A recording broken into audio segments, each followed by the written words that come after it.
রাতের অন্ধকারে চুরি করলে মেলে পুণ্য, আর পিঠে লোহার বড়শি গাঁথলেও ঝরে না এক ফোঁটা রক্ত। মহাদেবের এমন অলৌকিক লীলার কথা জানেন কি? মহাদেব আর তার ভক্তদের এই অদ্ভুত সুন্দর গল্প নিয়ে মন শুদ্ধির আরও একটা নতুন পর্বে আপনাদের সবাইকে স্বাগত। চলুন আজ হারিয়ে যাই চড়ক আর নীল পুজোর এক গায়ে কাঁটা দেওয়া অজানা কাহিনীতে। চৈত্র সংক্রান্তির ঠিক 4 দিন আগে শুরু হয় এক অদ্ভুত রূপান্তর। প্রথম দিনে গ্রামের অতি সাধারণ মানুষগুলো তাদের প্রাত্যহিক জীবনের মায়া ত্যাগ করে সন্ন্যাসী বা ভক্তা হয়ে ওঠেন।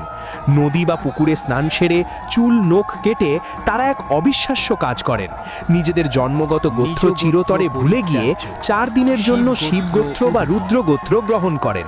নতুন পৈতে বা উত্তরীয় পরে তারা হয়ে ওঠেন মহাদেবের একেবারে ঘরের লোক।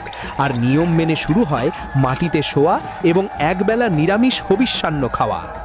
এরপর দ্বিতীয় দিনে শুরু হয়